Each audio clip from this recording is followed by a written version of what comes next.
जैन साहब सुस्वागत हूँ। My God, Jain साहब looking very shining and bright. क्या बात है जैन साहब।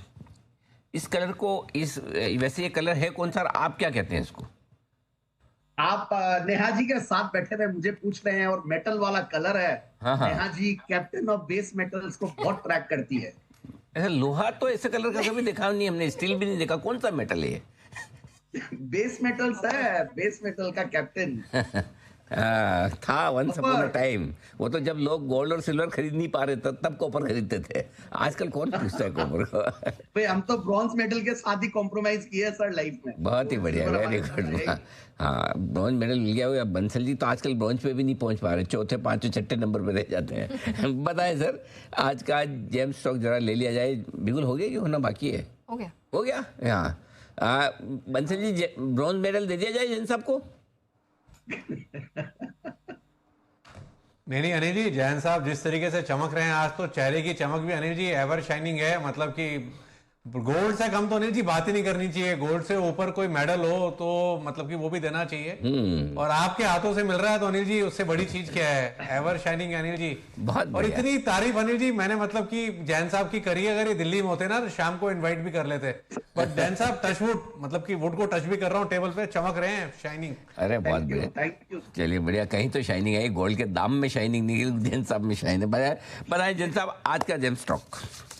बिल्कुल अनिल जी, पहले तो आज मार्केट में शाइन ला नहीं पाए, वो तो अलग बात है, बट आज शाइन का रीजन भी अनिल जी, 6 साल पूरे हुए हैं आज जैन साहब के जेम्स को। अरे वाह, क्या बात मंडे है। को होगा, मंडे को होगा टचवुड अनिल जी, और आपके आशीर्वाद से मंडे लोगों को के है? 6 साल कब कंप्लीट हुआ, आज या मंडे?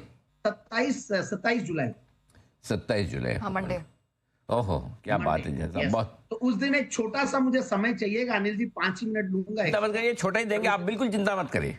पूरी एनालिसिस मेरी टीम बना रही है, मैं भी बना रहा हूं, जो हर साल बनाते हैं। जी बट जी। This time the results are extraordinary. पिछले 3-4 महीने बहुत अच्छे गए हमारे स्मॉल कैप्स के और माइक्रो कैप्स के, और बहुत अच्छे रिजल्ट्स आए। Last year was not great, but last 3-4 months were very good. बिल्कुल ठीक बात है, बिल्कुल तैयार कीजिए। हम जरूर वो भी लेंगे, अपडेट्स भी। बताइए सर, आज के लिए कौन सा शेयर है आपकी लिस्ट में? और आज का स्टॉक भी देखिए, कोइंसिडेंटली मैं पिछले कुछ महीनों से एक स्टॉक को ट्रैक कर रहा था, और वो मतलब एक शहर के नाम से है, और उसी शहर का एक आईपीओ आया हुआ है, मतलब कानपुर प्लास्टिक मशीनरी लिमिटेड।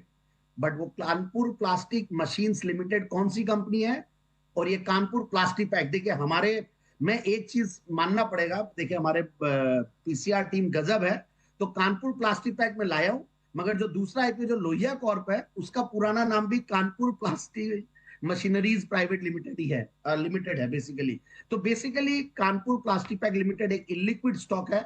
एक साथ जंप मत कीजिएगा please, but the stock is very good. मुझे बहुत सारी चीजें अच्छी दिखी, और 500 करोड़ की ही मार्केट कैप है, बट साथ साथ कॉन कॉल कर रही थी। तो ये एक रीजन है कि मैं स्टॉक को लाया हूं, क्योंकि कोई भी कंपनी कॉन कॉल करती है, मैनेजमेंट कॉन कॉल करती है, तो उस पर कॉन्फिडेंस बढ़ जाता है इन्वेस्टर्स का। और कुछ क्वार्टर्स में इनफैक्ट एफआई डीआईआईज भी एंट्री ली, और कुछ रिनाउंड इन्वेस्टर्स भी स्टॉक में इन्वेस्टेड है। और पर्टिकुलरली देखिए, लोहिया कॉर्प के बारे में तो हम लोगों ने, अनिल जी ने, सबने डिस्कस किया ही है। और कानपुर प्लास्टिक पैक वैसे कोई भी रिलेटेड नहीं उस कंपनी से, एक शहर है नाम में कॉमन, और दूसरा एक पर्टिकुलर मतलब एम्प्लॉय, मतलब जो डायरेक्टर मार्केटिंग लोहिया कॉर्प में थे, वो अब इस कंपनी में भी इंडिपेंडेंट डायरेक्टर है। But that is not a very big this thing, but yes that is also important कि कंपनी काफी प्रोफेशनली अपने आप को ड्राइव करने की कोशिश कर रही है, और कंपनी काफी सारे अच्छे चेंजेस ला रही है, और बहुत बढ़िया लेवल पे कंपनी का स्टॉक है, 200 डेमास के आसपास है। और वैल्यूएशन बहुत सस्ते, और कंपनी देखिए एचडीपी, पीपी वुवन सैक्स, और पीपी बॉक्स बैग्स, एफआईबीसी फैब्रिक्स, और ये सारे काम करती है। प्लास्टिक डिवीजन है, सोलर पावर डिवीजन होता ही है आजकल काफी लोगों के, और प्लस सीपीपी डिवीजन भी है, सीपीपी फिल्म्स बनाती है।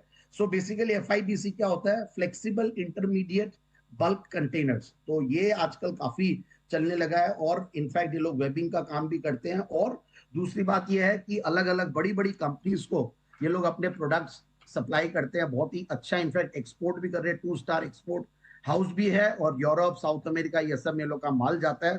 So that is important. और फूड इंडस्ट्री में, इंडस्ट्रियल पैकेजिंग में काफी अच्छा काम कर रहे हो, और कुछ इन्होंने पास्ट में एक्सपेंशन भी किया है, कुछ ग्रीनफील्ड भी किया है, और मैन्युफैक्चरिंग यूनिट्स करीब 4 के लगभग मैन्युफैक्चरिंग यूनिट है। और प्लस इन्होंने एक यूके में भी एक्विजिशन किया है। सो बेसिकली कंपनी ग्रोथ की तरफ पूरी कोशिश कर रही है थ्रू एक्विजिशंस और एक्सपेंशंस, तो इनऑर्गेनिक ऑर्गेनिक दोनों ही ग्रोथ की तरफ, और वैल्यूएशंस भी सस्ते हैं। 13 के पी मल्टीपल पे स्टॉक है, 17-18 का रिटर्न ऑन कैपिटल एम्प्लॉयड है, 85% के पिछले 3 साल में प्रॉफिट की कैगर रही है, 15-16% से सेल्स की कैगर बढ़ रही है। और पियोत्रोस की स्कोर, जो कि मैं बहुत इंपॉर्टेंस देता हूँ, सारे एफिशिएंसी और कई चीजों का स्कोर होता है, वो 8 है, यानी कि 6 से 9 तक का स्कोर बहुत बढ़िया रहता है। और उससे भी बढ़िया बात है, क्वार्टरली रिजल्ट्स मार्च के बहुत बढ़िया थे, 3 करोड़ से सीधा 15 करोड़ का पैट था, जिसमें मतलब ऑपरेशनल फ्रंट पे भी बहुत अच्छा किया, और प्लस इनके ऑपरेटिंग प्रॉफिट मार्जिन भी बढ़ के आए थे। और तो ये सारे फंडामेंटल्स है, प्रोमोटर्स की स्ट्रॉन्ग शेयर होल्डिंग है, फिर एफआईआईज डीआईआईज में डीआईआईज कुछ होल्ड करते हैं, एक फंड ने इंटरेस्ट लिया इसमें, प्लस रिनाउंड इन्वेस्टर्स कुछ है।